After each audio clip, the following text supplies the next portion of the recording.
তৃণমূল কংগ্রেসের প্রাক্তন কাউন্সিলর সুশান্ত ঘোষ গতকালই পুরীতে তাকে ধরা হয়েছে। ধৃত তৃণমূল কংগ্রেসের প্রাক্তন কাউন্সিলরকে নিয়ে আসা হয়েছে লালবাজারে। ওড়িশার পুরীতে কলকাতা পুলিশের স্পেশাল টাস্ক ফোর্সের হাতে গতকাল ধরা পড়েছিলেন সুশান্ত ঘোষ। আমাদের প্রতিনিধি আবির দত্ত এই মুহূর্তে সরাসরি রয়েছেন আমাদের সঙ্গে। আবির, একেবারে তোলাবাজি হুমকি দেওয়ার মতন অভিযোগ রয়েছে সুশান্ত ঘোষের বিরুদ্ধে। লালবাজারে তাকে নিয়ে আসা হয়েছে, জিজ্ঞাসাবাদ চলছে। আজকে লালবাজারে তাকে নিয়ে আসা হয়েছে এবং যেটা জানা যাচ্ছে যে তাকে আদালতে আজকে পেশ করা হবে। সুশান্ত ঘোষের বিরুদ্ধে একাধিক অভিযোগ এবং সেই অভিযোগের মধ্যে আমরা যেটা জানতে পারছি যে সুশান্ত ঘোষের বিরুদ্ধে মূলত যেটা অভিযোগ যে এই বাইপাস লাগোয়া যে আবাসনগুলো রয়েছে সেই আবাসন থেকে বাইপাস থেকে আবাসনে যাওয়ার পথে এই একাধিক যে দোকানের সামনে আমরা দাঁড়িয়েছি এই একাধিক দোকানের থেকে টাকা তোলার অভিযোগ এবং কারোর থেকে 3 লক্ষ, কারোর থেকে 2 লক্ষ বা কারোর থেকে আরও বেশি, প্রায় 2 থেকে 3 কোটি টাকা অভিযোগ। পুলিশ সূত্রে যেটা জানা যাচ্ছে যে সে তার পরিবারের সদস্যদের মুম্বাইয়ে পাঠিয়ে দিয়েছিল নিজের মোবাইলটা সুইচ অফ করে, যাতে কোনোভাবে তার নাগাল না পুলিশ পায়।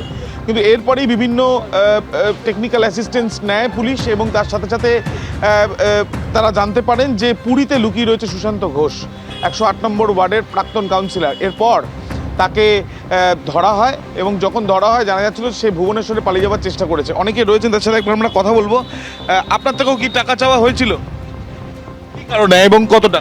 আমার তো 12-13 ফুট দোকান ছিল, দোকানটা 6 ফুট করে দিয়েছে। সেটা 6 ফুটের আমি পেয়েছি, তো ট্যাক্সের খরচা পুরো সম্পূর্ণ আমাদের। আর এখানে যে 5 ফুট পাশে দেখছেন, এইটার বিনিময়ে উনি চেয়েছিল, উনি না ওনার লোক আছে, এই যে গোপাল বচ্চন আর এই তারাও তো অ্যারেস্ট হয়েছিল। মানে কত টাকা ওই চেয়েছিল অনেক, কিন্তু আমি 3 লাখ টাকা দিয়েছি। কত চেয়েছিল? চেয়েছিল 5 লাখ। 3 লাখ টাকা দিয়েছি। আমি 3 লাখ দিয়েছি। 3 লাখ। কোনো রসিদ বা কোনো কিছু দিয়েছিল আপনার? কোনো রসিদ দেয়নি, কোনো দোকান রসিদ দেয়নি। কি কারণে দিতে হবে বলেছে? ওই তার নাহলে এই 5 ফুট দোকানটা পাবো না।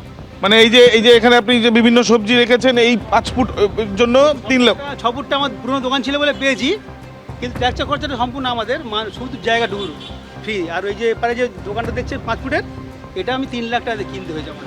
ইতিমধ্যে দেখাই যাচ্ছে যে এই ধরনের একাধিক অভিযোগ, সেগুলোকে নিয়ে প্রায় 2 থেকে 3 কোটি টাকা আত্মসাৎ করার অভিযোগ। সেই অভিযোগের ভিত্তিতে গ্রেপ্তার হয়েছে তৃণমূল কংগ্রেসের এই প্রাক্তন কাউন্সিলর, যাকে ইতিমধ্যে জিজ্ঞাসাবাদের প্রক্রিয়া চালানো হচ্ছে লালবাজারে।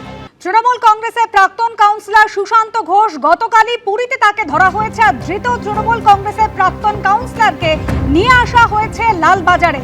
ওড়িশার পুরীতে কলকাতা পুলিশের স্পেশাল টাস্ক ফোর্সের হাতে গতকাল ধরা পড়েছিলেন সুশান্ত ঘোষ। এবিপি আনন্দ, এগিয়ে থাকে, এগিয়ে রাখে।